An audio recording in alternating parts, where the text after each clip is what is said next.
Hello students, welcome to my class. 8th class students, आज हम start करेंगे chapter 7 exercise 7.1 find the ratio. Ratio start करने से पहले सबसे पहले आप एक चीज़ ध्यान में रखिए कि रेशो हमेशा सेम चीज़ों में फाइंड आउट की जाती है, यूनिट्स सेम होने चाहिए।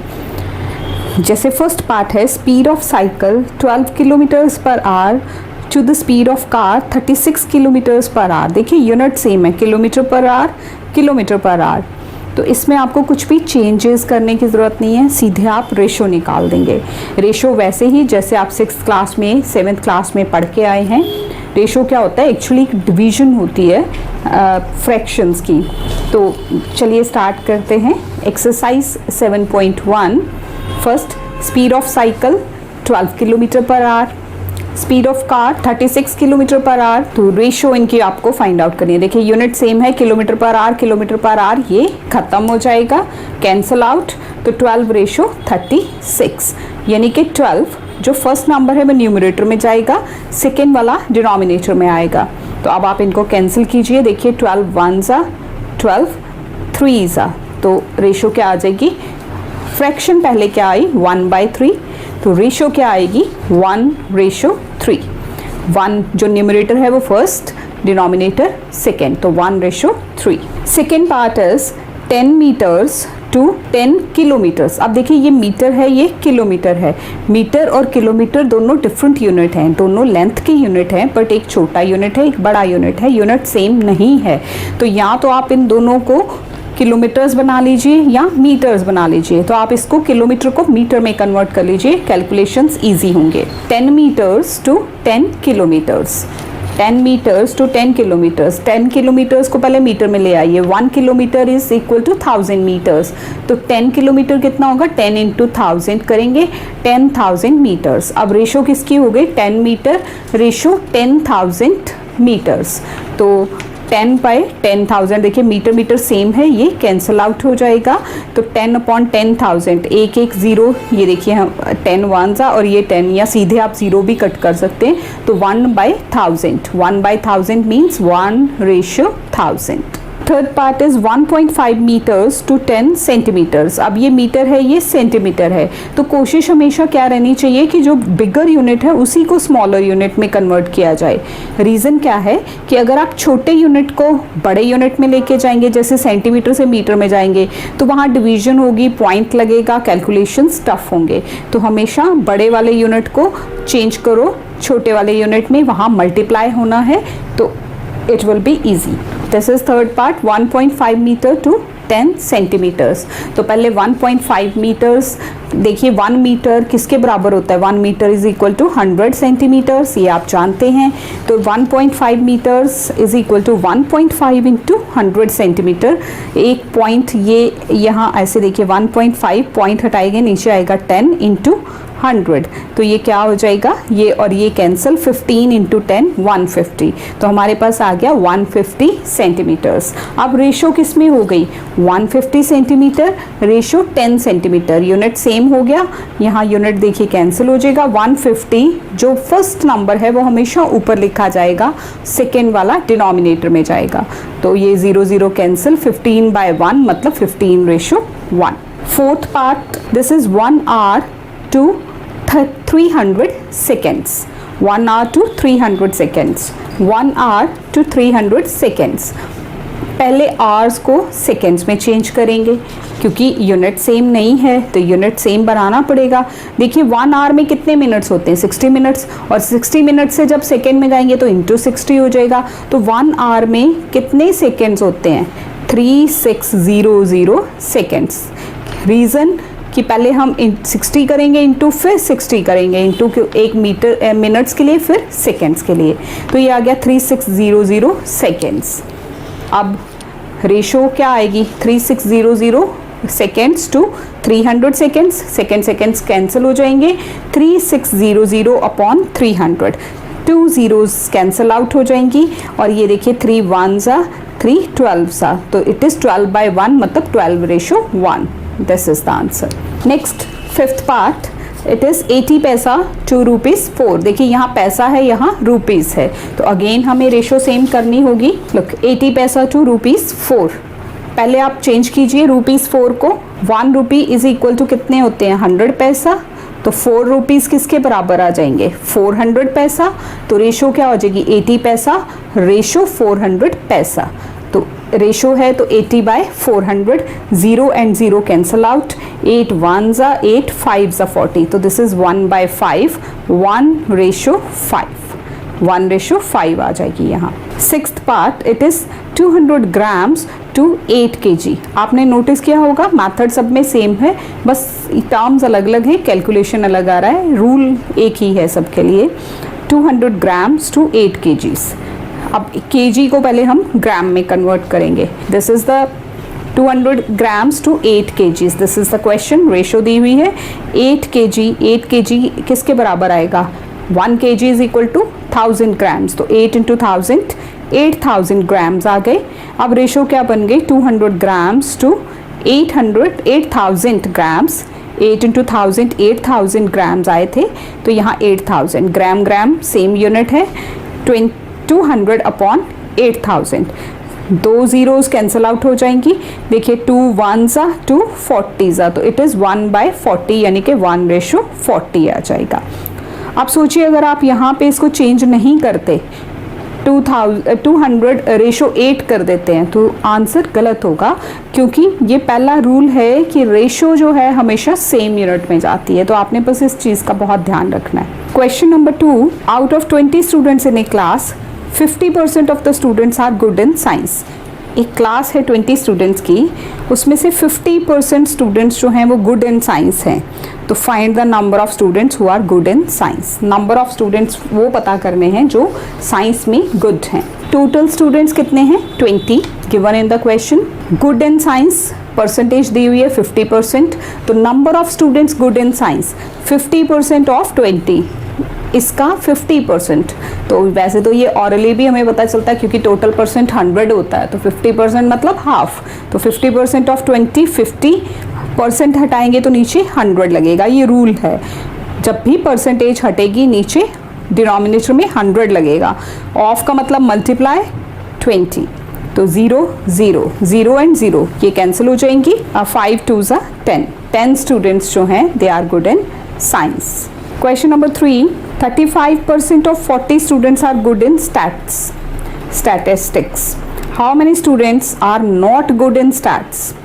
देखिए 35% 40 स्टूडेंट्स के वो गुड हैं स्टैट्स में, तो क्या बताना है जो गुड नहीं है उनका नंबर बताना है। Total students 40, good in stats 35, not good in stats. अब टोटल परसेंटेज इसको करने के दो तरीके हैं, या तो आप परसेंटेज को पहले माइनस कर लीजिए या यहाँ से गुड इन साइंस स्टैट्स वाले नंबर निकाल के देन उसको टोटल में से माइनस कर दीजिए। Total students 40, students good in stats है 35%, तो students not good in stats जो गुड नहीं हैं वो कितने हो गए।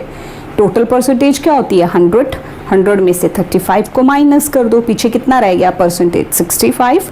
देखो दो तरह के स्टूडेंट्स हैं, एक गुड है एक नहीं गुड है, तो जो गुड है उनकी परसेंटेज 35 है, नॉट गुड की क्या आ जाएगी 65, 100 में से माइनस होनी है क्योंकि टोटल परसेंटेज ऑलवेज 100 होती है।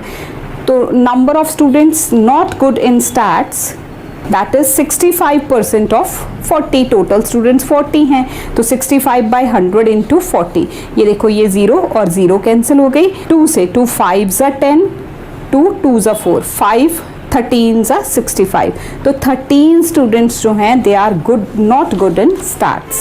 Question number 4, what % of numbers from 1 to 50 are prime.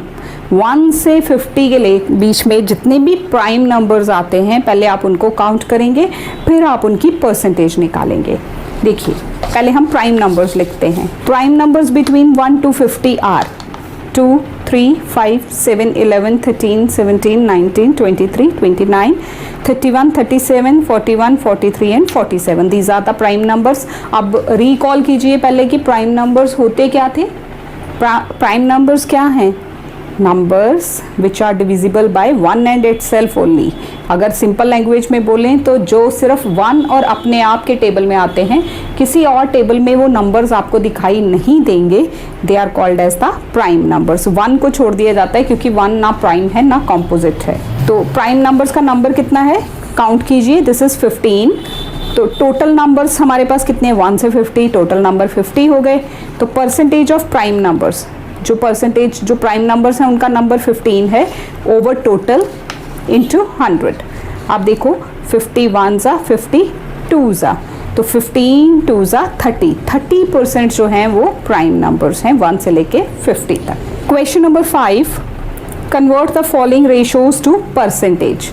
ये कुछ आपको रेशोज दी हैं, आपने इनकी परसेंटेज बतानी है। First is 1:3। तो 1:3 मतलब 1/3। परसेंटेज निकालने के लिए इंटू 100 करेंगे। इंटू 100 करोगे तो आपके पास क्या आएगा, ये 100 दिस इज 1 इंटू 100/3%। या तो यही आंसर होगा। अगर आपने इसको मिक्स फ्रैक्शन में चेंज करना है, मिक्स फ्रैक्शन में आप कैसे चेंज करते हैं वो भी देख लो। 3 3 ज़ा 9, 1 अगेन ये 0, 3 3 ज़ा 9। तो ऐसे मिक्स फ्रैक्शन में इसको लिखा जाता है 33 1/3। तो दिस इज 33 1/3। दोनों आंसर सही है, आप यहाँ भी छोड़ सकते हो, यहाँ इसको मिक्स फ्रैक्शन में भी बदल सकते हो या पॉइंट्स में भी चेंज कर सकते हो। Next part is second 4:5। Look 4:5 मतलब 4/5 इंटू 100, क्योंकि रेशो निकालनी है। जब रेशो निकालनी होती है तो इंटू 100 और परसेंटेज लगा देते हैं साथ में। तो 5 1 ज़ा 5 20 ज़ा, अब इन दोनों को मल्टीप्लाई किया जाएगा 20 into 4, this is 80%। Third part is 1:2, 1/2 into 100, 2 1 ज़ा 2 50 ज़ा, तो दिस इज 51 ज़ा 50% या 100 इंटू 100 हो गया। 100/2 करोगे तो 50, किसी भी तरह से आप इनको कैलकुलेट कर सकते हो। नेक्स्ट पार्ट इज 2:5, 2/5 इंटू 100, 5 1 ज़ा 5 20 ज़ा, 22 ज़ा 40, this is 40%। Fifth is 5:4, 5/4 into 100, 4 1 ज़ा 4 25 ज़ा, 25 इंटू 5 करोगे, जब 5 इंटू 25 किया जाएगा, दिस इज 125%। नेक्स्ट इज 1:5, तो 1/5 इंटू 100, 5 1 ज़ा 5 20 ज़ा 100, 21 ज़ा 20, दिस इज 20%। यहाँ आप परसेंटेज साथ ही मार्क कर लेंगे। सो this is fifth question. Question number 6, a man spends 87% of his salary. एक आदमी है, वो अपनी सैलरी का 87% जो है वो खर्चा कर देता है। इफ़ ही सेव्ड ₹325, और जो वो सेविंग करता है वो कितनी है, ₹325। Find his salary. देखिए यहाँ पे थोड़ा सा डिफरेंस है कि जो परसेंटेज दी है वो क्या है, एक्सपेंडिचर की, मतलब वो जितना खर्चा करता है, जो खर्च कर देता है उसकी परसेंटेज दी है। और जो रकम दी है या जो आप कह लीजिए कि जो अमाउंट दिया है सेविंग का, वो रुपीज़ में दिया है। तो यहाँ से पहले आप इसको सेटिंग करेंगे, फाइंड हिज सैलरी। अब देखिए जो स्पेंड करता है वो 87% है, तो जो सेव करता है वो कितना हो गया, 100 माइनस 87। हम सपोज कर लेते हैं कि उसकी टोटल सैलरी x है, तो ही स्पेंड 87%, तो ही सेव्ड, कितने पैसे उसने सेव किए, कितनी परसेंटेज सेव की, 100 माइनस 87%, दिस इज 13%। यानी कि वो कितनी सेविंग कर लेता है, 13%। और एक्चुअली वो सेविंग करता कितनी है, ये भी गिवन है, ₹325। यहाँ से हम अपना सम स्टार्ट करेंगे। टोटल सैलरी हमने x सपोज कर ली है, तो 13% इस सैलरी x का 13% जो है वो क्या है, 325। 13% of x is equal to ₹325। ये परसेंटेज है उसकी सेविंग की, ये वो सेविंग करता है, और सेविंग होनी किस पे है, टोटल अमाउंट पे। तो 13% of x is equal to ₹325। 13/100 percentage हटाएंगे तो नीचे क्या लग जाएगा, 100 इंटू, ऑफ का मतलब होता है into, x is equal to this, x यहीं रहेगा। अब ये टर्म को आप इधर लेके जाओगे, जैसे हम इक्वेशन सॉल्व करते हैं, तो 100 जो है न्यूमरेटर में चला जाएगा, 13 यहाँ आ जाएगा, टर्म का रेसिप्रोकल हो जाता है। या यूँ कह लीजिए 100 यहाँ डिवाइड हो रहा है, यहाँ मल्टीप्लाई हो जाएगा, ये 13 यहाँ मल्टीप्लाई में है, यहाँ डिवाइड हो जाएगा।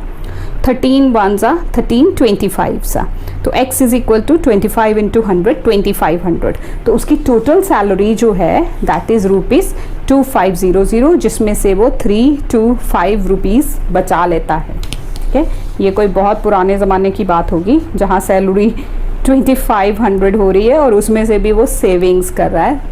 For today it is a joke, but we have to solve the questions. So उसकी टोटल सैलरी कितनी है? ₹2500, 2500। Seventh question is a kabaddi team played 15 matches. एक कबड्डी टीम ने टोटल कितने मैचेस खेले? 15 मैचेस खेले।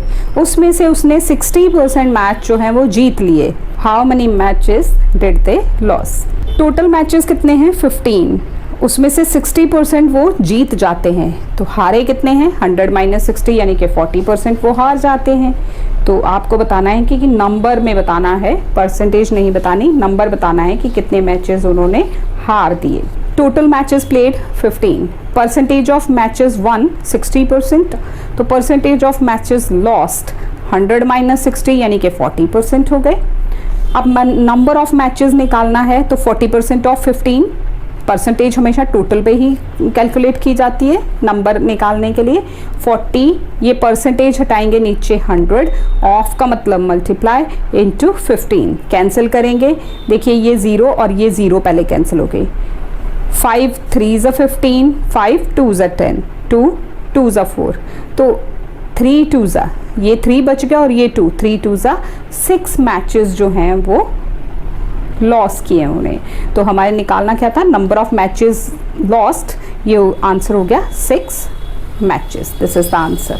Question number 8 is from A class of 60 students. अब एक क्लास में कितने स्टूडेंट्स हैं? 60 स्टूडेंट्स। 40% students like chess. 40% को क्या पसंद है? चेस। 15% को क्या पसंद है? Carrom.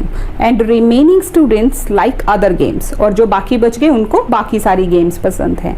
Find the number of students who like carrom, chess and other games. आपने नंबर ऑफ स्टूडेंट्स निकालने हैं जिनको ये गेम्स पसंद हैं। Total students 60, students like chess 40% book में गिवन है, students like carrom 15% again given in the question. तो स्टूडेंट्स लाइक अदर गेम, उनकी परसेंटेज कैसे निकालेंगे? 100 में से ये दोनों प्लस करके 100 में से माइनस कर देंगे। ये हो गया 55, 100 - 55, 45% स्टूडेंट्स ऐसे हैं जिनको अदर गेम्स पसंद है।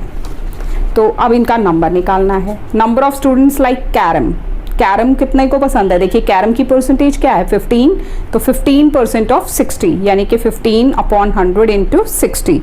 जब आप इसको कैलकुलेट करेंगे, देखिए 0 और 0, 2 से करो, 2 5 ज़ा 10, 2 3 ज़ा 6, 5 3 ज़ा 15 और 3 3 ज़ा, ये 2 बच गए, 3 3 ज़ा 9। 9 स्टूडेंट्स को कैरम पसंद है। Number of students like chess. आप देखिए चेस जितने को पसंद है वो कितने हैं? 40% ऑफ 60, 40/100 इंटू 60। आप देखो यहाँ हम 0 और 0, आप इसको किसी भी वे में कैलकुलेट कर सकते हैं, किसी भी नंबर को पहले काट सकते हैं। जब हम इसकी कटिंग करते हैं, देखिए 2 3 ज़ा 6, 2 5 ज़ा 10, 5 8 ज़ा 40। ठीक, तो हमारे पास 8 3 ज़ा 24, 24 स्टूडेंट्स ऐसे हैं जिनको चेस पसंद है। एंड अदर गेम्स के लिए 45% था other games, 45% of 60 means 40/100 into 60। जब आप इसको कैलकुलेट करते हैं तो आपको मिलते हैं 27 स्टूडेंट्स। देखिए 0 और 0, 2 3 ज़ा 6, 2 5 ज़ा 10, 5 कट करेंगे, 5 9 ज़ा 45, 9 3 ज़ा 27। तो 27 स्टूडेंट्स ऐसे हैं जिनको अदर गेम्स पसंद हैं। सो ये 8th क्वेश्चन है।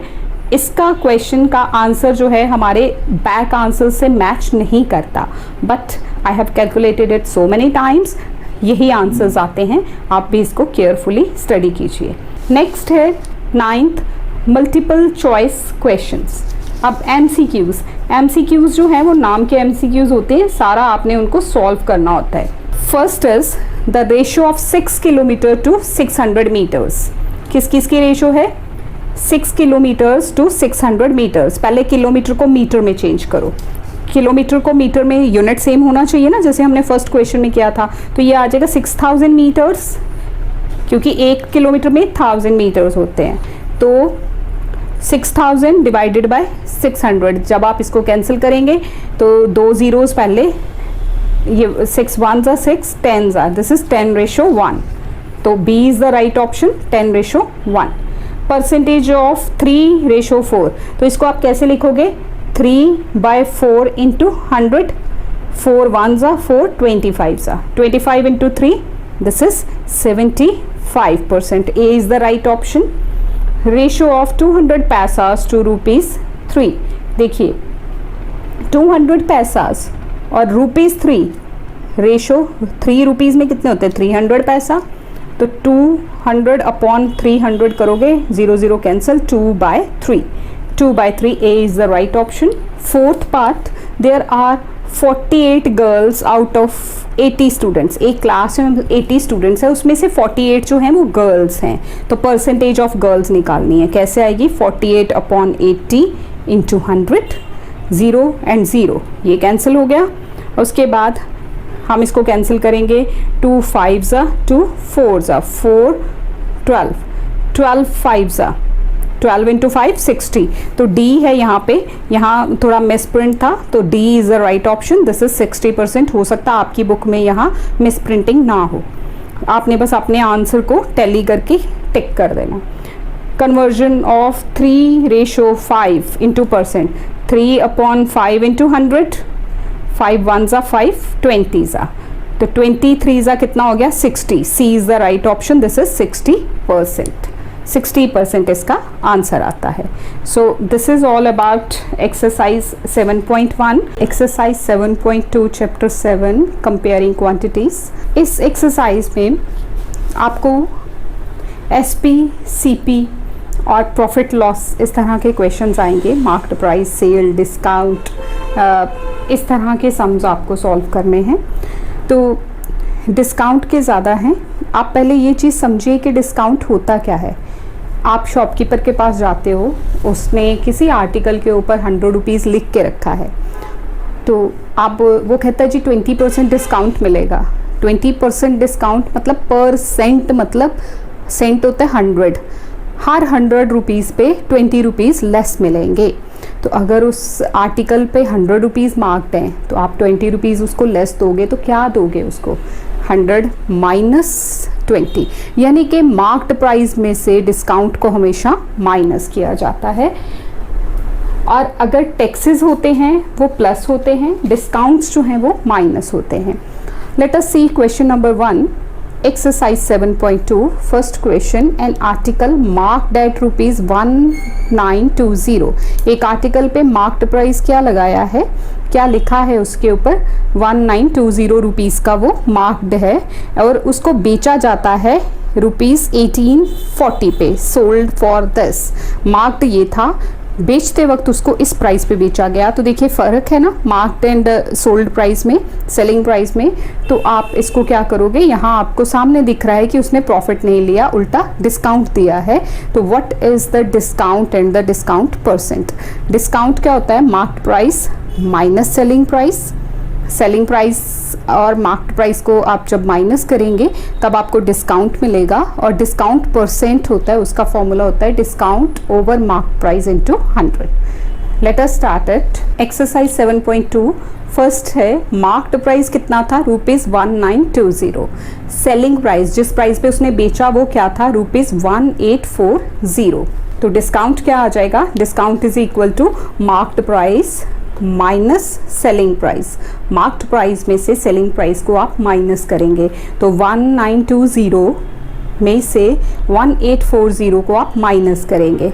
माइनस किया तो कितना आया, ₹80। ये हो गया डिस्काउंट। अब आपको डिस्काउंट परसेंट निकालना है। डिस्काउंट परसेंट का फॉर्मूला होता है discount over marked price into 100। MP में मतलब मार्क्ड प्राइस, शॉर्ट फॉर्म में हम उसको MP लिखते हैं। तो डिस्काउंट इज 80, मार्क्ड प्राइस था 1920 इंटू 100, कैंसिल कीजिए। अब रह गया 80 इंटू 10 दैट इज़ 800 ओवर 1920। जब आप इसको कैंसिल करेंगे, या आप कह लीजिए, आप इसको देखिए पहले 2 से करते हैं, फिर देन 2 से करते करते आप 25/6 तक पहुंच जाते हैं। 2 से किया ये 400 आ गया, ये 96 आ गया, अगेन 2 से किया ये 200 आ गया, ये 48 आ गया। इसी तरह से 2 से कैंसिल करते हुए आप देखते हैं 25/6 आ जाता है, जो कि आगे किसी कॉमन टेबल में नहीं आता। तो इसको आप 25/6 मिक्स फ्रैक्शन में बदल लो 4/1/6%। ठीक है जी। Now second question is a book is marked at ₹791। एक बुक है, उस पर मार्क्ड प्राइस है 791 और उसको बेचा गया and it is sold for 678 rupees. 678 rupees में उसको सेल किया गया। तो what is the discount and the discount percent?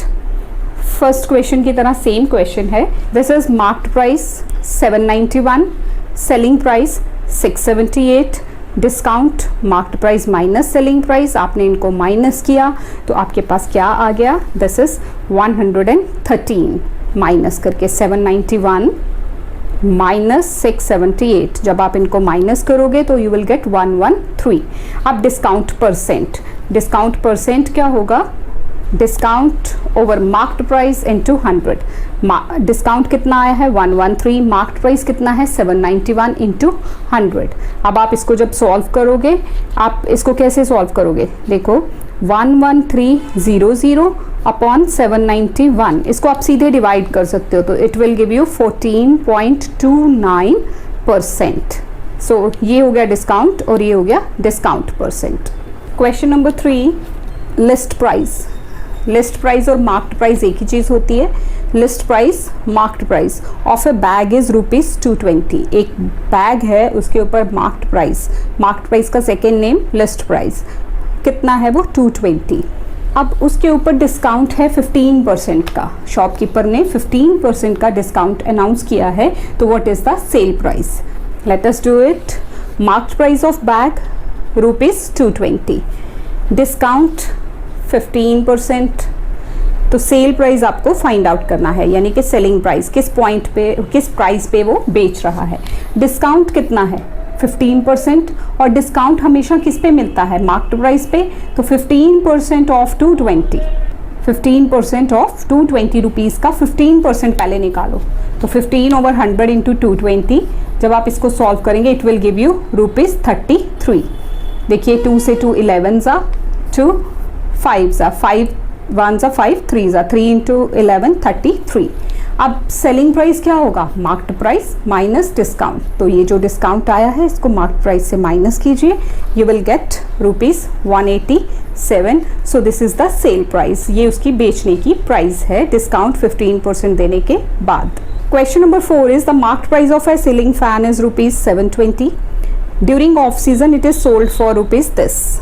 ये मार्क्ड प्राइस है, ये सेलिंग प्राइस है। Determine the discount percent. पहले आप डिस्काउंट निकालेंगे, देन परसेंट। चाहे यहाँ पे सीधा डिस्काउंट परसेंट पूछा है, बट आप डिस्काउंट निकालेंगे तभी उसका परसेंटेज निकाल पाएंगे। तो देखिए 4th question, marked price of fan 720, selling price ₹684, discount marked price minus selling price. Marked price में से सेलिंग प्राइस को आप माइनस कीजिए, तो ₹36 आ गया discount. Now discount percent, first question की तरह, सेकेंड क्वेश्चन की तरह, discount over marked price into 100। तो दिस इज 36/720 इंटू 100। देखो ये 0 और ये 0 कैंसिल, 36 1 ज़ा, 36 2 ज़ा, 2 1 ज़ा, 2 5 ज़ा, तो 5% जो है वो डिस्काउंट दिया गया है फैन पे। Question number 5, a shop offers 4% discount on A cash all cash purchases. कोई भी चीज़ आप उस शॉप से खरीदते हो तो उन्होंने कितना डिस्काउंट ऑफर किया है? 4%। What cash amount do we need to pay for an item whose marked price is 650। एक आइटम है वो 650 पे मार्क्ड है, मार्क प्राइस उसका 650 है, डिस्काउंट 4% है, तो आपने उसका सेलिंग प्राइस निकालना है कि हम कितने पैसे देंगे। Marked price of item 650, discount 4%। तो पहले आप इसका डिस्काउंट निकाल लीजिए, 4% ऑफ 650 यानी कि 4/100 into 650, 0 0, then 2 2s 4, 2 5s 10, 5 13s, तो 13 2s 26 रुपीज़ उसके ऊपर डिस्काउंट आपको मिलेगा। तो सेलिंग प्राइस क्या होएगी, cash amount to be paid that is 650 minus rupees 26, उसमें से 650 में से आप माइनस करेंगे, 650 में से रुपीज़ 26 को माइनस कीजिए, it will give you rupees 624। तो ये कैश अमाउंट है, ये सेलिंग प्राइस है उस आर्टिकल की। Next question is question number 6, A sari is sold for rupees 720, एक साड़ी है जिसको कि 720 रुपीज़ पे बेचा जा रहा है और डिस्काउंट के बाद डिस्काउंट कितना है 20%। तो what is the marked price, आपने बताना है कि उस साड़ी के ऊपर मार्क्ड प्राइस क्या था। चलिए स्टार्ट करते हैं। Question number 6, selling price of sari that is 720, discount is 20%। तो लेट मार्क्ड प्राइस हम सपोज कर लेते हैं कि x है, तो डिस्काउंट कितना होगा 20% ऑफ x, यानी कि 20/100 x। डिस्काउंट हमेशा मार्क्ड प्राइस पे ही होता है। This is 21s 25s 1/5 into x। Now marked price minus discount selling price होता है। सेलिंग प्राइस हमें गिवन है, सेलिंग प्राइस का फॉर्मूला क्या होता है, मार्क्ड प्राइस माइनस डिस्काउंट, मतलब x minus 1/5x is equal to 720। तो 5x minus x upon 5 is equal to 720। 5x में से ये x माइनस किया, दिस इज 4x, और ये 5 जो है हम यहाँ मल्टीप्लाई कर देंगे। तो x की वैल्यू क्या आ गई जब हम इनको सॉल्व करते हैं, 4 1s 4, 180s 720, तो 180 इंटू 5 दिस इज 900। तो मार्क्ड प्राइस इज रुपीज़ 900, उस पर कितना मार्क्ड प्राइस लगा है 500 का। एक और मेथड है, देखिए सेलिंग प्राइस है 720, डिस्काउंट है 20%, तो आप सीधा फॉर्मूला भी लगा सकते हैं, marked price is equal to selling price into 100 over 100 minus discount percent. This is the formula, इसको आपने याद कर लेना है। 720 इंटू 100 ओवर 100 माइनस 20, तो जब आप इसको 720 ओवर इंटू 100 ओवर 80 आ जाएगा, 100 माइनस 20 80, जब आप इसको सॉल्व करोगे तो it will again give you 900। तो ये सेलिंग एक डायरेक्ट मेथड है निकालने का फॉर्मूला के साथ, जो कि आपके बुक में गिवन नहीं है। आपकी बुक में x वाला है, वो भी मैंने आपको बता दिया। अब जो आपको इजी लगता है वो आप कर सकते हैं। Question number 7, if Ankush is getting discount of 8% on an item with marked price 400, find the discount and the cost price of item for Ankush. एक आइटम पे 400 रुपीज़ मार्क्ड प्राइस है, 8% का डिस्काउंट मिल रहा है, तो अंकुश जब उसको खरीदता है तो आपको बताना उसको कितना डिस्काउंट मिला और उसने कितने पैसे, उसको कितनी कॉस्ट पड़ी उसकी। Marked price of item is 400, discount is 8%, तो डिस्काउंट निकालिए 8% ऑफ 400, यानी कि 8/100 इंटू 400, तो यहाँ से आपको 8 4s 32 मिलेंगे। ये हो गया डिस्काउंट, और उसने पे कितना किया, 400 मार्क्ड प्राइस था, 32 रुपीज़ माइनस करके 368 वो कॉस्ट पे करेगा उस आइटम के लिए।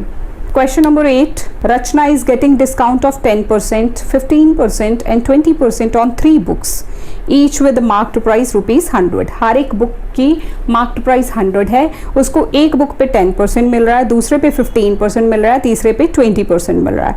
तो find the total amount Rachna has to pay, उसको टोटल कितना पे करना होगा।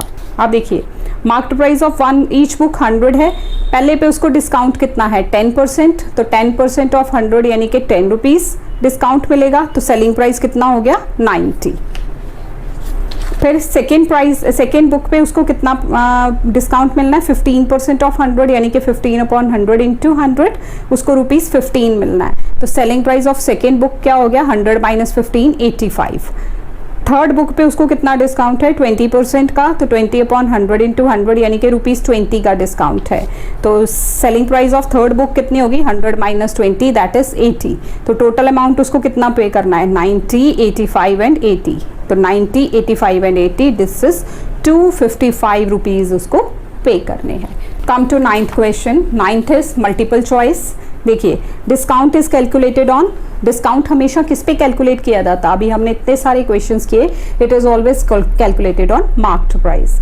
Discount percent is equal to, discount का फॉर्मूला, परसेंट का फॉर्मूला क्या होता है डिस्काउंट परसेंट का, discount over marked price into 100, A is the right option. Next है, a table is marked for 15,000 and it is available for 14400। Marked price table की 15,000 है, 14,400 पे वो अवेलेबल है। तो डिस्काउंट क्या है, पहले इसको माइनस करेंगे। देखिए जब आप इनको माइनस करेंगे 14,400 में से जब आप माइनस करोगे 15,000 में से 14,400 तो 600 मिलेगा। तो डिस्काउंट कितना आ गया 600। परसेंटेज कैसे निकालेंगे, 600 ओवर 15,000 इंटू 100। तो जब आप इनको सॉल्व कर लोगे यू विल गेट 15 4s, तो 4% उसको डिस्काउंट मिलेगा। A book is marked for this and sold for this. The discount is 900, marked price है, ये सेलिंग प्राइस है। इनको माइनस कर लो, जब आप माइनस करोगे तो क्या मिलेगा आपको, देखिए ये 7 ये 2, 27 रुपीज़ का डिस्काउंट मिलेगा। So this is B 27। A chair is sold for 4% discount and marked price of chair is this. तो what is the selling price of chair? SP chair की क्या होगी, देखिए जो मार्क्ड प्राइस है 450 है, this is marked price 450, discount है 4%, discount is 4%।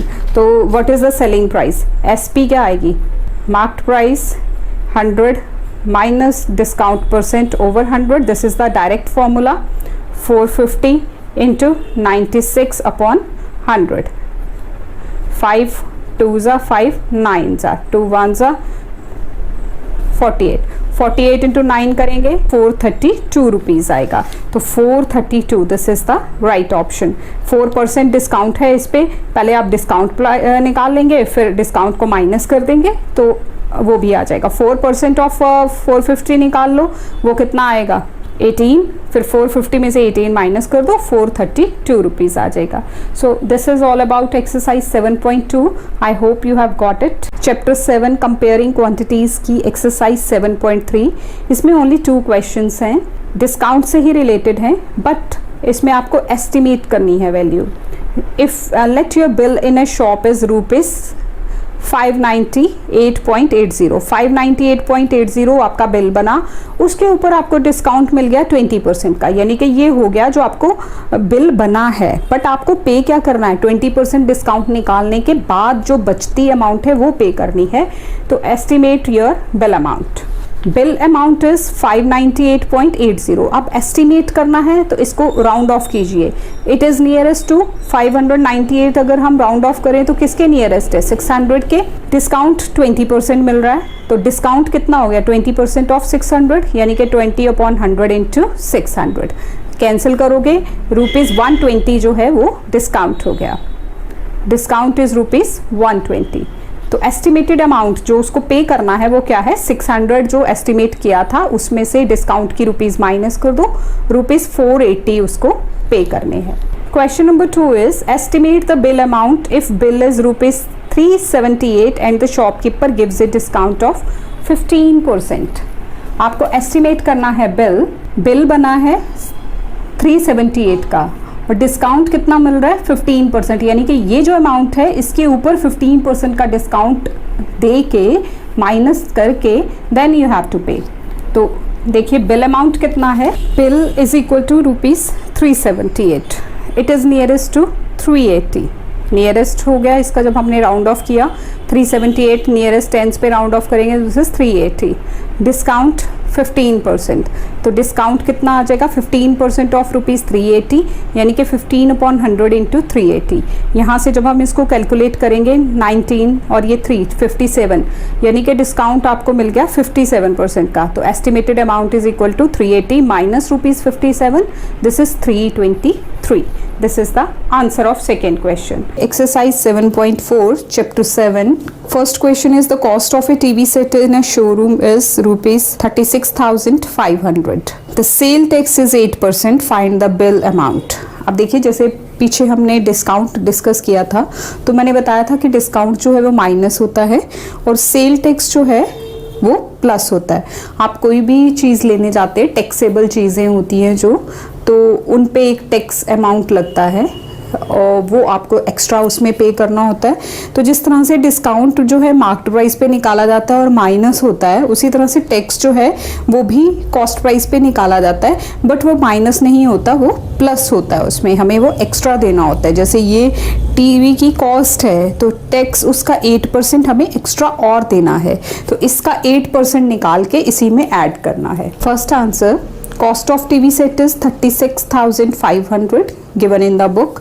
Sale tax जो है वो 8% है, तो पहले इसका 8% निकालेंगे, जैसे हम डिस्काउंट निकालते थे सेम उसी तरह से 8% ऑफ 36,500 36,500, तो ये 8/100% हटेगा तो 100 लगेगा, then into this 36500, zeros cancel, 365 into 8 multiply कीजिए, यू विल गेट ₹2920, 2920।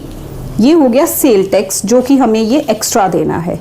तो बिल अमाउंट क्या आ जाएगा, जो कॉस्ट होगी वो तो पे करनी है, उसके साथ उसमें प्लस सेल टैक्स भी ऐड करेंगे। तो 36500 plus 2920, it will give you 39420. Question number 2, a LED TV is available for 26,880 including sale tax. अब ये जो कॉस्ट है इसमें सेल टैक्स ऑलरेडी इंक्लूडेड है। If the original cost of LED TV is 24,000 और जो टैक्स से पहले की कॉस्ट थी वो थी 24,000, टैक्स के बाद की कॉस्ट है 26,880। Find the rate of sale tax. तो पहले आप सेल टैक्स निकालेंगे, वो कैसे होगा, दिस वैल्यू अवेलेबल वाली वैल्यू माइनस जो उसकी ओरिजिनल वैल्यू थी वो value after the tax minus original value, ये आपको दे देगा सेल टैक्स, फिर उसकी परसेंटेज निकाल देंगे। Cost of LED TV after tax that is 26,880। Original cost जो LED की थी वो क्या थी 24,000, this is given in the book question. Tax आ गया cost after the tax minus original cost, tax के बाद वाली कॉस्ट माइनस ओरिजिनल कॉस्ट। तो ओरिजिनल कॉस्ट है 24,000 और ये टैक्स के बाद वाली कॉस्ट है वो है 26,880, इनको माइनस कीजिए, you will get 2880, this is the tax, ये टैक्स है। तो रेट कैसे निकलेगा, rate of tax is equal to tax over original cost into 100। तो टैक्स है 2880, ओरिजिनल कॉस्ट है 24,000 जो टैक्स से पहले की कॉस्ट थी।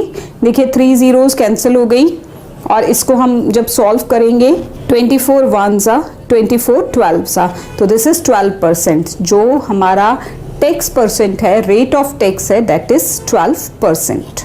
Look at question number 3, the sale tax rate is 8%। Sale tax का रेट जो है वो 8% है। If Rahul bot A washing machine and he paid a sale tax of ₹1920, Rahul ने एक टीवी वॉशिंग मशीन खरीदी और उसने ₹1920 जो है एज टैक्स दिए। तो what is the cost of washing machine before the tax, tax से पहले जो वॉशिंग मशीन की कॉस्ट थी वो क्या होगी। Look at this, rate of tax is 8%, tax paid, कितना टैक्स पे किया उसने 1920, let cost before the tax हम उसको x ले लेते हैं। तो 8% ऑफ x, जब इस वैल्यू पे 8% टैक्स लगा तो ये वैल्यू कितनी थी 1920, ये टैक्स था। तो 8/100 into x is equal to 1920, x is equal to ये वाली टर्म इधर जाके ये 8 डिवाइड में आ जाएगा, 100 मल्टीप्लाई में आ जाएगा। तो यहाँ आप जब इसको डिवाइड करते हो तो 8 1s 8, 240, 240 इंटू 100 24,000। तो ओरिजिनल प्राइस यानी कि कॉस्ट बिफोर टैक्स वो कितनी थी ₹24,000। 24,000 जो थी वो कॉस्ट थी हमारी टैक्स पे करने से पहले वाले, 8% उस पर टैक्स दिया और टैक्स कितना दिया 1920। और अगर आपसे पूछा हो ओरिजिनल कॉस्ट के साथ साथ कि उसने कॉस्ट कितनी पे की तो इस कॉस्ट में आप टैक्स को ऐड कर देंगे, बट यहाँ यहीं तक रहना आपने। Question number 4, Seema bought a box of biscuits for ₹904। सीमा ने एक बिस्किट का बॉक्स खरीदा 904 रुपीज़ में, which includes a sale tax of 13%। इसमें इस वैल्यू में जो था सेल टैक्स भी इंक्लूडेड था।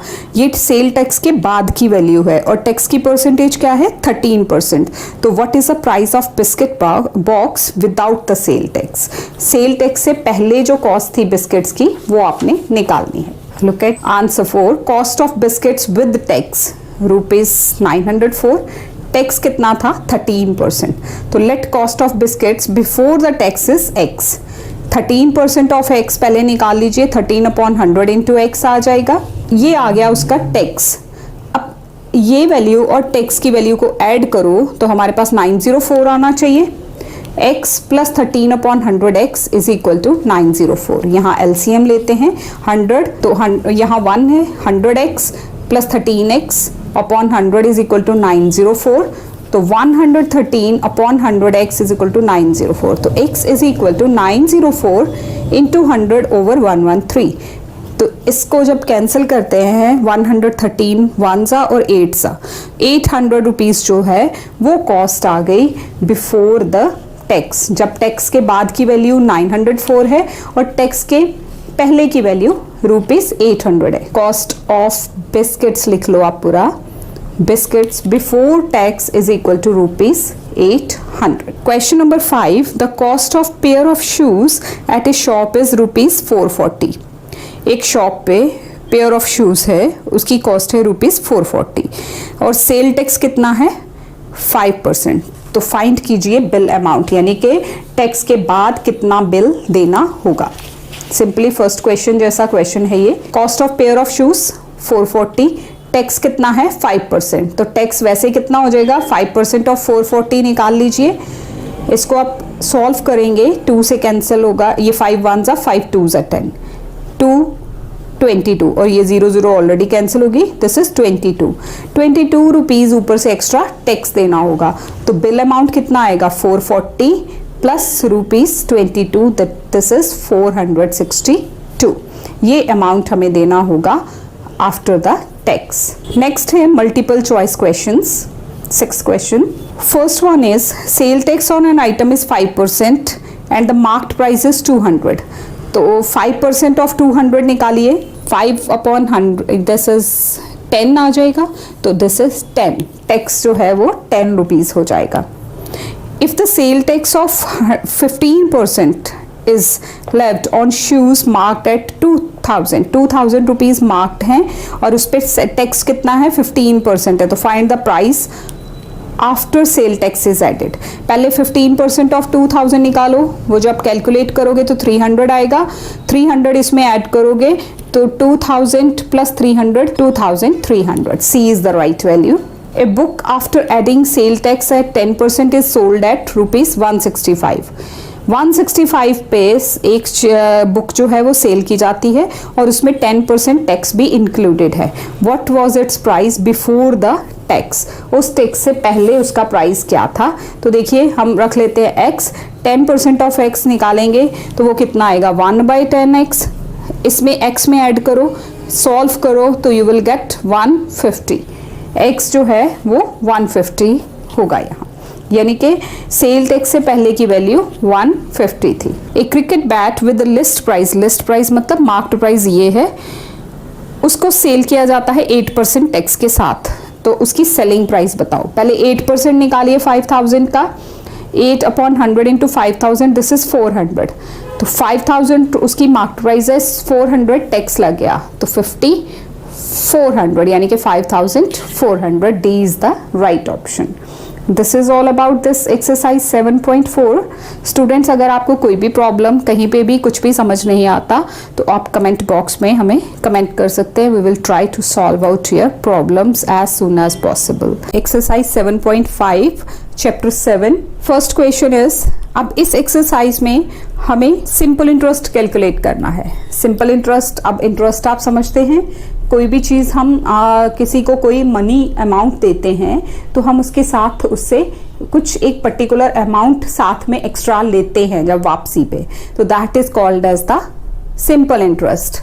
जैसे हम बैंक में पैसे रखते हैं तो बैंक को उस पैसे को वहां रखने का हमें 4%, 3%, एनीथिंग लाइक दैट वो देता है कि जो आपका मनी रखी होगी उस पर आपको थोड़ी सी एक्स्ट्रा अमाउंट मिलेगी, that is called as the simple interest. अब सिंपल इंटरेस्ट का फॉर्मूला होता है, सिंपल इंटरेस्ट को हम कैलकुलेट कैसे करते हैं, this is simple interest is equal to principal into rate into time over 100। Principal क्या होता है, दैट इज द अमाउंट, जिस अमाउंट पे हमने सिंपल इंटरेस्ट को कैलकुलेट करना है। रेट होता है किस परसेंटेज पे हमें वो इंटरेस्ट मिल रहा है या हम दे रहे हैं। टाइम, कितने टाइम के लिए हमने वो मनी ली थी या कितने टाइम के लिए हम वो सिंपल इंटरेस्ट कैलकुलेट कर रहे हैं ओवर 100।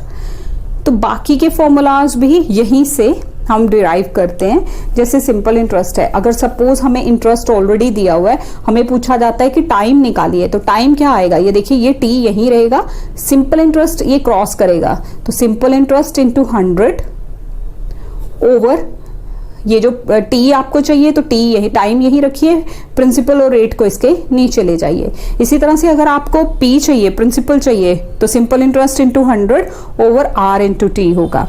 और अगर आपको रेट चाहिए तो फिर क्या होगा, simple interest into 100 over P into T. ठीक है, फर्स्ट क्वेश्चन देखो, इन व्हाट टाइम, अब टाइम, इन व्हाट टाइम मतलब हमने टाइम कैलकुलेट करना है। ₹1600 will amount to ₹1760 at a rate of 5% per annum simple interest. Amount वो होता है, अमाउंट क्या होता है, principal plus simple interest. Simple interest को जब अपनी मेन अमाउंट में प्लस कर दिया जाता है तो दैट इज द अमाउंट। चलिए स्टार्ट करते हैं इसको। टाइम आपको कैलकुलेट करना है, पहले जो चीजें गिवन है वो लिख लीजिए। प्रिंसिपल यानी कि जिस पे हमने कैलकुलेट करनी है, तो वो सम कितना है, दैट इज 1600। अमाउंट कितना है, ₹1760, इसमें सिंपल इंटरेस्ट एडेड है, तो रेट कितना है 5%। तो सिंपल इंटरेस्ट निकालने का एक formula, amount minus principal is also there. Amount में से प्रिंसिपल माइनस कर दो तो आपको सिंपल इंटरेस्ट मिलेगा। माइनस किया, हमें सिंपल इंटरेस्ट मिल गया 160। अब टाइम चाहिए, टाइम के लिए फॉर्मूला क्या है, simple interest into 100 over P into R. जैसा कि मैंने अभी अभी आपको एक्सप्लेन किया, simple interest is equal to P into R into T over 100। तो अब मुझे टी चाहिए, तो टी को मैं यहीं एक साइड पे रहने दूंगी और simple interest into 100 over P into R. तो पी इंटू आर इस तरह से हम करेंगे। सिंपल इंटरेस्ट अभी हमने कैलकुलेट किया, that is 160, 100 P, principal is 1600 into rate of interest क्या था 5। तो ये देखिए एक जीरो और एक जीरो कैंसिल, 160 ये 1 जा हो गया, और यहाँ हमारे पास 5 1 जा 5 2 जा, तो टाइम इज 2 years, क्योंकि ये ईयर्स पे कैलकुलेट होता है, तो हमारे टाइम जो है that is 2 years। Second question is at what rate, अब रेट निकालना है आपको, आर निकालना है। Simple interest will is sum double itself in 2 years। Rate क्या लगे कि हमारे जो अमाउंट है वो प्रिंसिपल का डबल हो जाए 2 years में। चलिए कैलकुलेट करते हैं। रेट आपको फाइंड आउट करना है, लेट सम हम पी रख लेते हैं, क्योंकि ना हमें सम पता है ना ही अमाउंट पता है, सिर्फ रिलेशन क्या दिया है कि 2 years में ये इसका डबल हो जाता है, तो अमाउंट 2p हो जाएगा, डबल उसका। तो सिंपल इंटरेस्ट क्या आएगा, अमाउंट माइनस प्रिंसिपल, यानी कि 2p minus p, 2p minus p क्या होगा 1p, टाइम 2 years। तो रेट आपको चाहिए। अब उसी फॉर्मूला से मैं फिर से देखिए आपको बता रही हूँ, p into R into T over 100। तो रेट, अब रेट यहीं रहने देंगे, simple interest into 100 over p into T. जो चीज चाहिए वो एक तरफ, बाकी उसके नीचे। Simple interest is P over 100, principal is also P over time 2. तो this is 2 1s are 2 50s are 50% अगर rate of interest लगे तब जाके हमारा जो सम है और अमाउंट है वो एक डबल हो जाता है, अमाउंट जो है वो सम का डबल बन जाता है। Question number 3, find simple interest and amount to be paid on ₹15,000 at 5% per annum after 2 years। देखिए प्रिंसिपल है 15,000, रेट है 5%, टाइम है 2 years। पहले आपको सिंपल इंटरेस्ट निकालना है, फिर आपको अमाउंट निकालना है। P is 15,000, rate 5%, time 2 years। तो सिंपल इंटरेस्ट क्या आएगा? P into R into T by 100, simple formula 15,000 into 5 into 2 upon 100। ये देखिए 2 zeros कैंसिल, 150, 5 2 10, तो 150 इंटू 10 कितना हो गया? 1500। सिंपल इंटरेस्ट हो गया रुपीज 1500। अमाउंट क्या होता है? प्रिंसिपल प्लस सिंपल इंटरेस्ट, यानी कि 15,000 प्लस 1500। ये जो इंटरेस्ट आया, प्रिंसिपल है ना 15,000, इसमें हमने ऐड किया, तो दिस इज 16,500। ये अमाउंट है। A means amount, SI means simple interest. So हमारा अमाउंट आ जाएगा 16,500। This is all about this exercise 7.5। I hope you have got it. ये सिंपल इंटरेस्ट पे बेस्ड थी। Exercise 7.6 chapter 7। इस एक्सरसाइज में आप कंपाउंड इंटरेस्ट और अमाउंट के बारे में पढ़ेंगे। देखिए, हमने पहले भी एक तरह का इंटरेस्ट पीछे स्टडी किया है, वो क्या था? Simple interest. सिंपल इंटरेस्ट का फॉर्मूला क्या था? Simple interest is equal to P into R into T by 100। Compound interest क्या होता है? इसमें इंटरेस्ट पे इंटरेस्ट आता है। सपोज आपने बैंक में कुछ पैसे डिपॉजिट किए, 1 साल आप उसको नहीं निकालते, तो जो उस पर इंटरेस्ट पड़ा, नेक्स्ट टाइम उस इंटरेस्ट को उस प्रिंसिपल में मिला के, फिर जो प्रिंसिपल है वो हायर अमाउंट का मान के, फिर उसके आगे उसको कैलकुलेट किया जाता है। तो यहाँ देखिए first question, find compound interest on rupees 14,000 for 2 years at 10% per annum compounded annually. जो कंपाउंड इंटरेस्ट है वो साल का कैलकुलेट किया जा रहा है, एनुअली मतलब पूरे साल का। ये 3 तरह से होता है, एक हाफ ईयरली होता है, एक क्वार्टरली होता है। तो यहाँ आपके सिलेबस में खाली एनुअली है। एनुअली है तो उसके लिए फॉर्मूला जो है वो सिंपल रहेगा, that is amount is equal to, ये देखिए यहाँ आपको मेंशन भी किया हुआ है, amount is equal to P 1 + R by 100 power T। P means principal, principal मतलब जो हमारा अमाउंट होता है, जो जिस पे हम इंटरेस्ट को कैलकुलेट कर रहे हैं, that is the principal. R means rate, time जो है, जितना टाइम दिया है वो ईयर्स में होना चाहिए, ये भी ध्यान रखिएगा आप, क्योंकि कंपाउंडेड एनुअली है। तो फर्स्ट क्वेश्चन में हमारा प्रिंसिपल क्या है? 14,000, टाइम क्या है? 2 years, और रेट ऑफ इंटरेस्ट क्या है? 10%। तो चलिए कैलकुलेट करते हैं इसको। कंपाउंड इंटरेस्ट आपने इसमें फाइंड आउट करना है, तो पहले हम अमाउंट निकालेंगे, फिर हम कंपाउंड इंटरेस्ट निकालेंगे। Principal given in the question, that is 14,000 rupees, time 2 years, rate of interest 10%। तो amount formula आपको अभी मैंने बताया, P bracket 1 + R by 100 power T। ये 100 जो है सिर्फ R के नीचे है, 1 के नीचे अभी नहीं है। तो देखिए प्रिंसिपल 14,000 लगा दिया, 1 + R, R इज 10, 10 by 100। ये देखो ये 0 और ये 0 हम कैंसिल कर देंगे और ऊपर पावर में 2 चला जाएगा, क्योंकि टाइम 2 years है। 14,000, अब ये जो है व्हाट इट इज़ लेफ्ट, 1/10, 10 चला गया LCM में। देखो यहाँ मैं आपको फिर से करके दिखा रही हूँ, ये हमारे पास रह गया था, ठीक। तो अब यहाँ 10 जो है ये 1 है ओवर, तो LCM ले लेंगे आप। LCM में यहाँ 10 आ गया, इसको इंटू 10 करेंगे, तो 10 + 1 अपॉन 10 पावर 2, दिस इज 11/10। 11/10 अब 2 टाइम्स मल्टीप्लाई होगा, क्योंकि उसकी पावर 2 है। ये 0 cancel, this 0 and this 0 cancels out, 140, और ये 11 × 11 121। अब हम इन दोनों को मल्टीप्लाई कर लेंगे, हमारे पास अमाउंट आ जाएगा 16,940। अब कंपाउंड इंटरेस्ट, जैसे सिंपल इंटरेस्ट था अमाउंट माइनस प्रिंसिपल, वैसे ही कंपाउंड इंटरेस्ट का फॉर्मूला होता है अमाउंट माइनस प्रिंसिपल। जो अमाउंट आया है उसमें से पिछला प्रिंसिपल आप माइनस कर दीजिए, वो आपके पास इंटरेस्ट आ जाएगा, कंपाउंड इंटरेस्ट। सिंपल की बात करें तो सिंपल इंटरेस्ट आ जाएगा, कंपाउंड की बात करें तो कंपाउंड इंटरेस्ट आएगा। माइनस किया 2940, सो this is the compound interest. Question number 2, find compound interest on ₹1000 for 3 years। अब टाइम 3 years है और रेट ऑफ इंटरेस्ट 20% पर एनम कंपाउंडेड एनुअली, ठीक। तो सेम क्वेश्चन है, सेम वे में हम इसको भी करेंगे। This is principal ₹1000, time 3 years, rate 20%, amount P 1 plus R by 100 power T, this is the formula.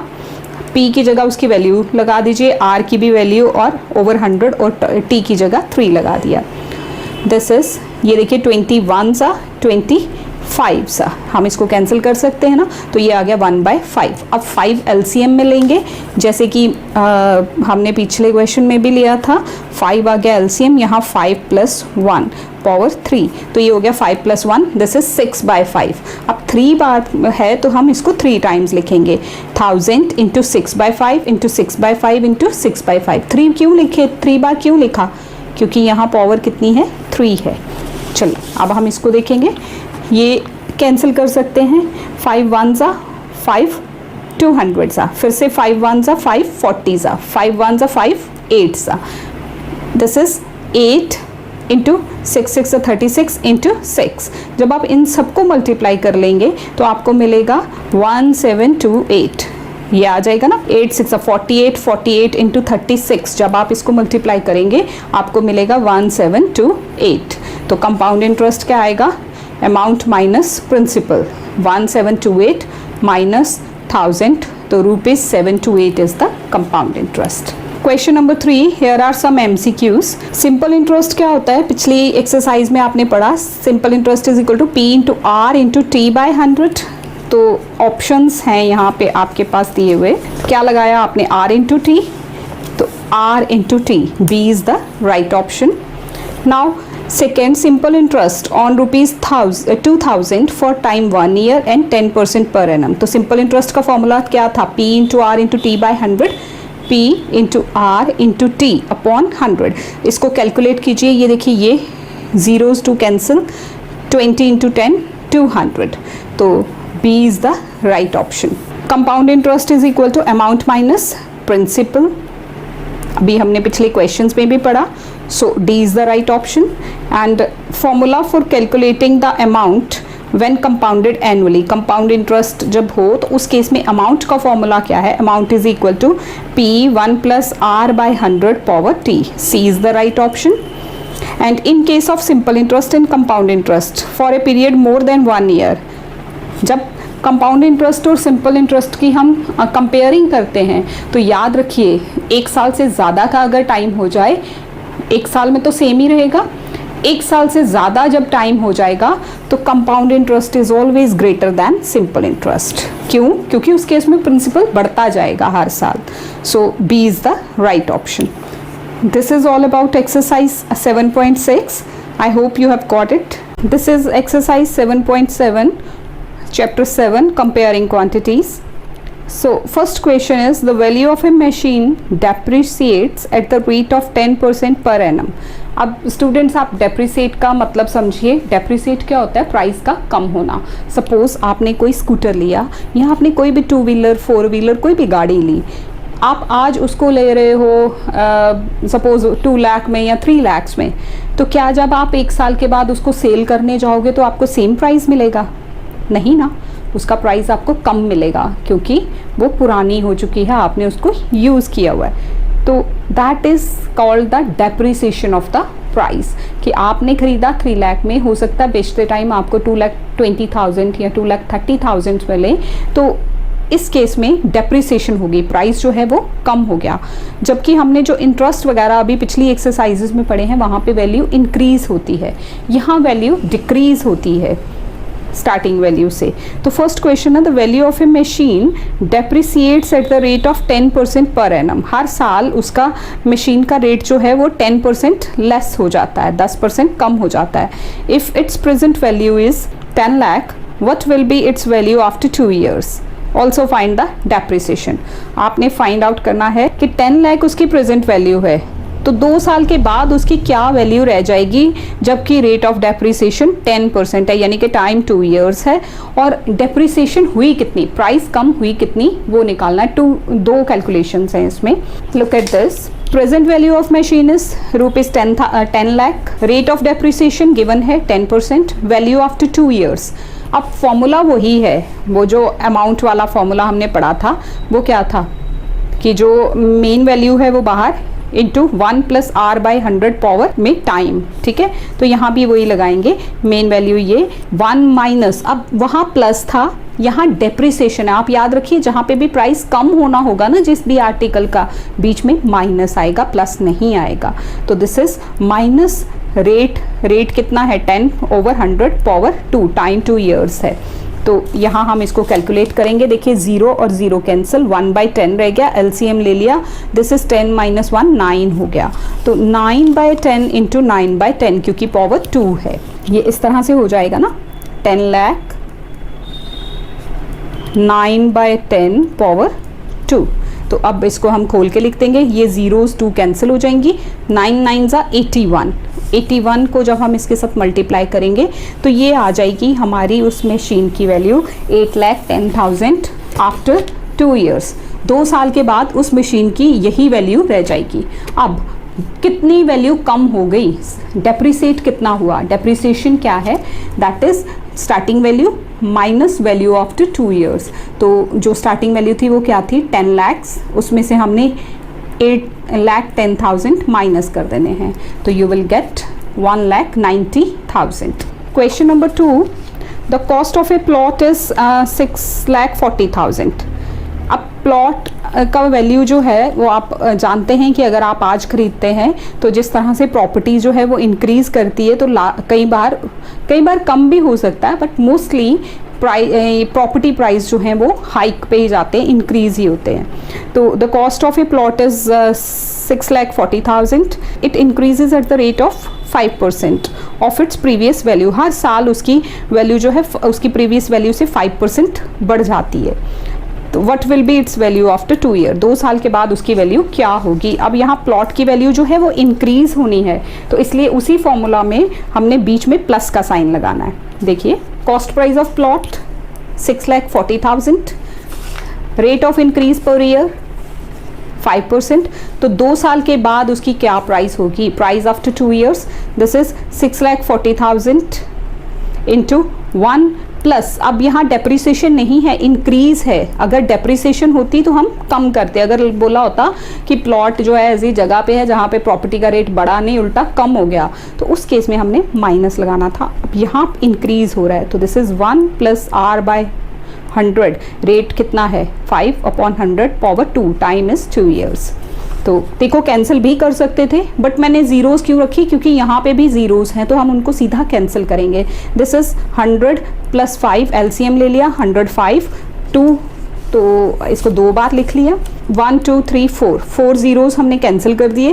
What is left 64 into 105 into 105, इन तीनों को जब आप मल्टीप्लाई करोगे तो you will gate 7,05,600। This is the price of the plot after 2 years. 2 साल के बाद plot का प्राइस जो है वो 6,40,000 से बढ़ के 7,56,000 हो जाएगा। सो this is the answer.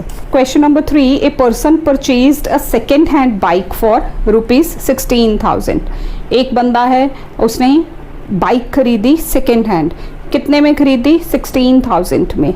It's rate of depreciation is 5% per year, हर साल उसकी प्राइस जो है 5% कम हो जाती है उस बाइक की।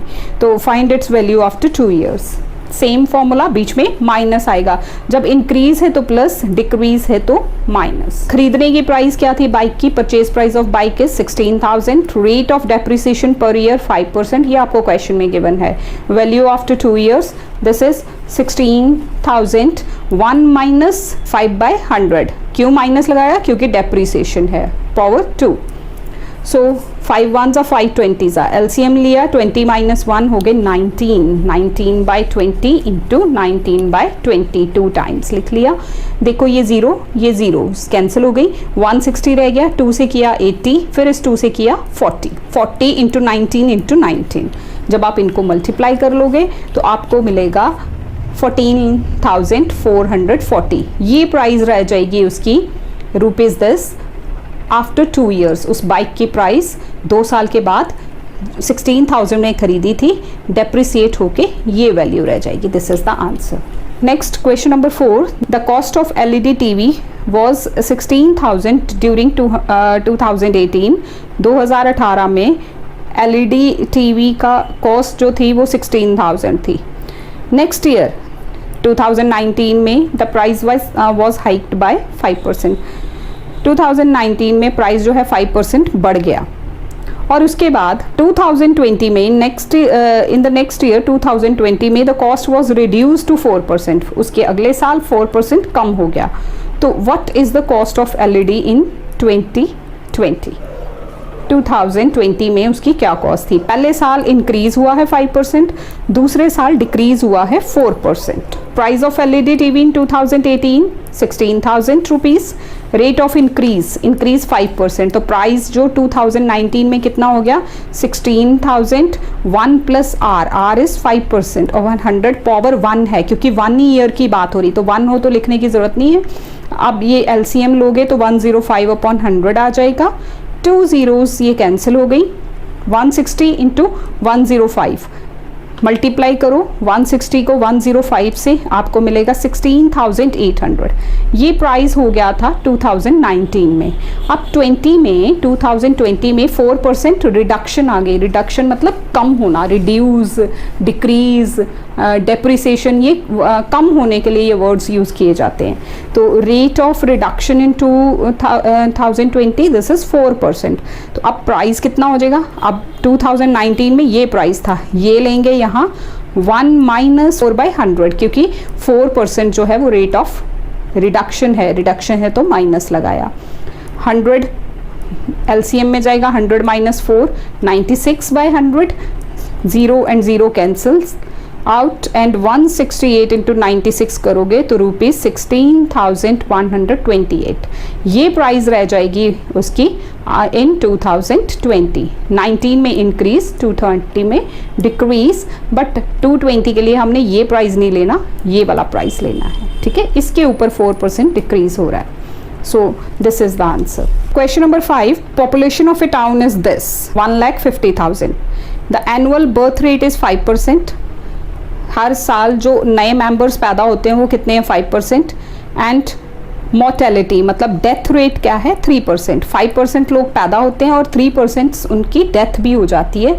तो find the population in after 2 years. 2 साल के बाद पॉपुलेशन क्या रह जाएगी? देखिए, population of the town this, annual birth rate 5%, annual mortality rate यानी कि डेथ रेट 3%। तो 5% पैदा हुए, 3% उसमें से नहीं, मतलब जो पुरानी पॉपुलेशन है उसमें से 3% जो है वो निकल गए, 5% ऐड हो रहे हैं। तो टोटल कितने ऐड हो रहे हैं फिर उसमें? 2%। 5 में से -3 करो, ये बर्थ है ये डेथ है, माइनस करोगे तो ये एडिशन हो रही है न्यू। सो पॉपुलेशन आफ्टर 2 years कितनी आएगी?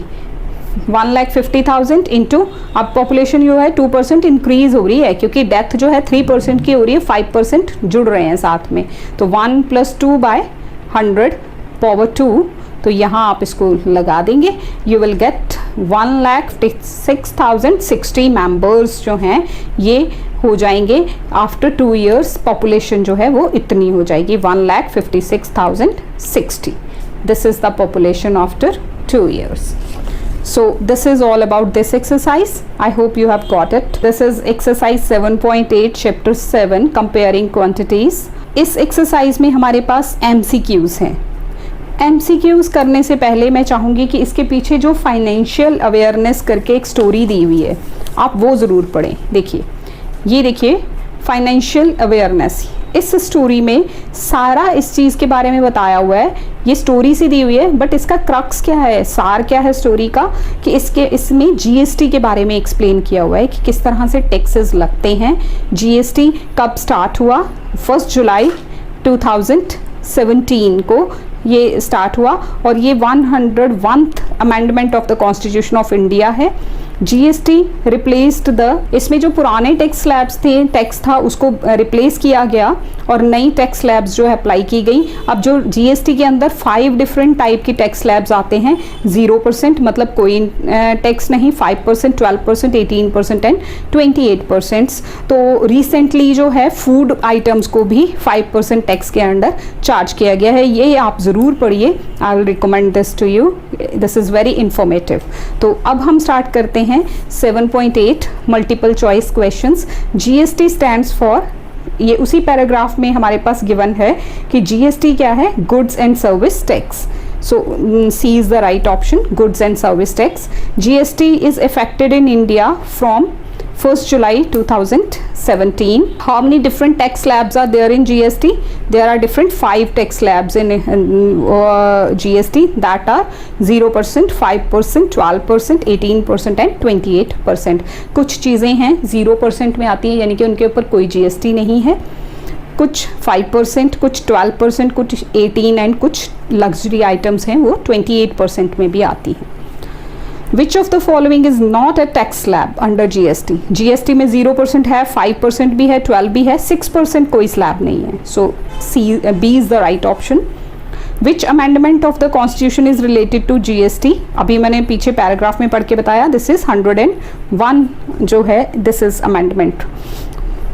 Which of the following is taxed under GST? अभी रिसेंटली किसके ऊपर एक्स्ट्रा टैक्स, कौन सा आइटम है जिसको टैक्स के अंदर, GST के अंडर लाया गया? That is food item. So this is all about this exercise. लेकिन इस एक्सरसाइज से पहले मैं बार बार ये कहूँगी कि आप फाइनेंशियल अवेयरनेस जो पैराग्राफ 140 पे दिया है, जो कि अभी मैंने शो किया, वो आप ज़रूर रीड करें एक बार. Let us start exercise 7.9 which is the last exercise of this chapter 7, comparing quantities. So इसमें अब बैंक अकाउंट से रिलेटेड इंफॉर्मेशन है आपके लिए. ये भी MCQ फॉर्म में है, बट इस को स्टार्ट करने से पहले मैं आपको पीछे जो यहाँ इन्फॉर्मेशन दी होती है उसमें से कुछ रीड करवाना चाहूँगी. आप, आई होप कि आप उसको ध्यान से समझेंगे ताकि आप इन चीज़ों को आंसर कर सकें. देखिए, जब भी आप किसी बैंक में जाते हैं तो बैंक में या तो आपको पैसे जमा करवाने होते हैं या उसको विड्रॉ करना होता है. वैसे आजकल थोड़ा कम करते हैं हम ये चीज़ें, गूगल पे वगैरह एंड हमारी ये ऐप्स हैं, इनसे हम कर लेते हैं. बट फिर भी बैंक जाके अकाउंट्स को डील करना बहुत इंपॉर्टेंट होता है. कई ऐसी जगह पे होते हैं हम जहाँ ये जीपे वगैरह ये हमें धोखा दे जाते हैं. तो अगर बैंक होगा हमारे पास तो, या ATM आसपास होगा, तो वो हमें कभी भी डिनाई नहीं करेगा.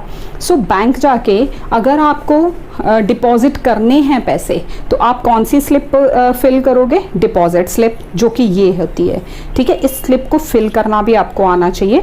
देखिए, फर्स्ट नंबर ये जो यहाँ पे है, यहाँ पे हम bank of name of bank branch भरते हैं. फिर यहाँ डेट फिल की जाती है. आफ्टर दैट यहाँ पे हम बताते हैं कि हमारा नेचर ऑफ अकाउंट कौन सा है, मतलब सेविंग्स अकाउंट है या करंट अकाउंट है, कौन सा अकाउंट है हमारा. मोस्टली आम लोगों के पास सेविंग्स अकाउंट होते हैं, बट कईयों के पास करंट भी होते हैं, तो वो यहाँ मेंशन करना होता है.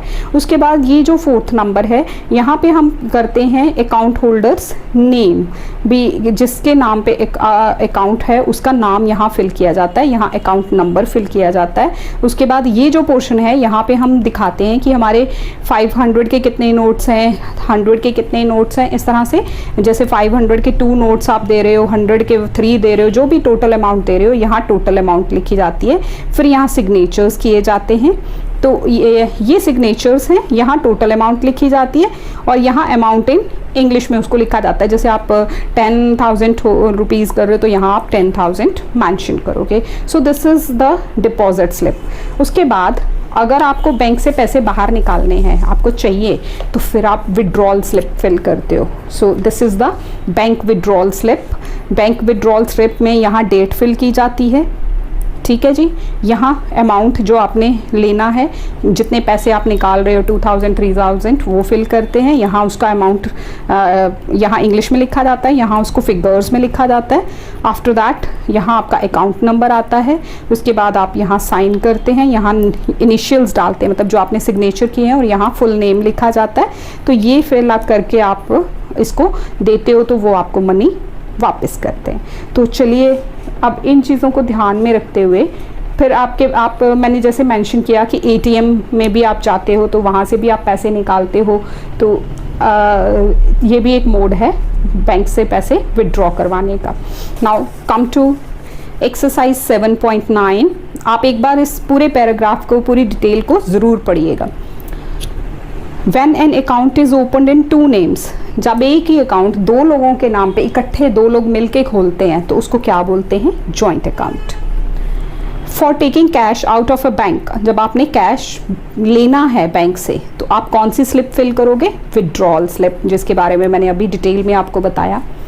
एटीएम आप यूज़ करते हैं सब, आपने देखा भी हुआ है, उसका फुल फॉर्म क्या है? ATM stands for automated teller machine.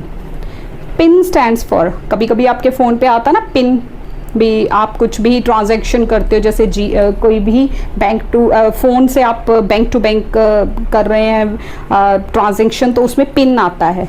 Pin जो आप किसी के साथ शेयर कभी भी नहीं करते, तो उसका फुल फॉर्म क्या है? Personal identification number. This B is the right option. For putting cash into the bank, अगर आपने बैंक में कैश डालना है, जमा करवाना है, तो आप कौन सी स्लिप फिल करोगे? डिपॉजिट स्लिप, जिसके बारे में भी मैंने आपको डिटेल में बताया। Dash list the transaction carried out in account, आपके अकाउंट में क्या ट्रांजैक्शन हुई, यानी कि कितने पैसे आपने जमा किए, कितने बाहर निकाले, वो चीज़ आपको कहाँ से, उसका रिकॉर्ड आपके पास कहाँ रहता है? That is in the passbook. So B is the right option. This is all about this exercise 7.9 and rather about this chapter. ये सारा चैप्टर भी यहाँ फिनिश होता है। I hope you have got it. Thank you so much for watching my videos. Thanks a lot.